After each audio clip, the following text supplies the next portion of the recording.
أعوذ بالله من الشيطان الرجيم.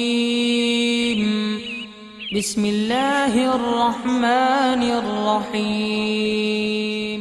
الله الله الله الله الله الله الله الله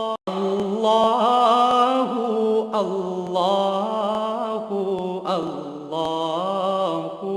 الله الله आओ मुराकबा।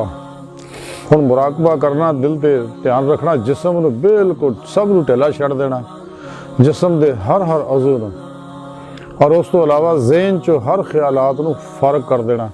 ਆਪਣੇ ਤੌਰ ਤੇ ਕੋਈ ਖਿਆਲ ਆਉਂਦੇ ਆ ਤੇ ਆਉਣ ਜਾਣ ਕੋਈ ਪਰਵਾਹ ਨਹੀਂ ਕਰਨੀ, ਤੇ ਖਿਆਲ ਨਹੀਂ ਕਰਨਾ, ਕਿਉਂਕਿ ਜਦੋਂ ਇਨਸਾਨ ਕਿਸੇ ਖਿਆਲ ਦੀ ਤਰਫ 17 ਸੈਕਿੰਡ ਧਿਆਨ ਕਰ ਲਵੇ ਉਹ ਖਿਆਲ ਅੰਦਰ ਉਤਰ ਜਾਂਦਾ ਹੈ।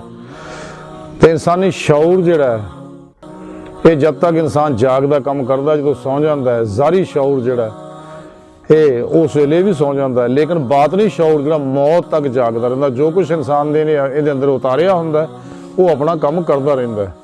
ਤੇ ਇਸ ਵਾਸਤੇ ਜ਼ਿਹਨ ਨੂੰ ਹਰ ਤਰ੍ਹਾਂ ਦੇ ਖਿਆਲਾਂ ਤੋਂ ਪਾਕ ਕਰਨਾ ਤੇ ਦਿਲ ਨਾਲ ਜ਼ਿਕਰ ਖਫੀ ਅੱਲਾ ਅੱਲਾ ਅੱਲਾ ਅੱਲਾ ਕਰਨਾ, ਤੇ ਲੇਕਿਨ ਧਿਆਨ ਜਿਹੜਾ ਉਹ ਅੱਲਾ ਦੀ ਜ਼ਾਤ ਦੀ ਤਰਫ ਮਤਵੱਜਹ ਰੱਖਣਾ, ਤਾਂ ਕਿ ਰੂਹ ਇਹ ਜਿਸਮ ਤੋਂ ਆਜ਼ਾਦ ਹੋ ਜਾਏ और अल्लाह सोने की बारगाह तक रसाई हासिल करे, कचहरी मुस्तफा सल्लल्लाहु अलैहि वसल्लम जा सके।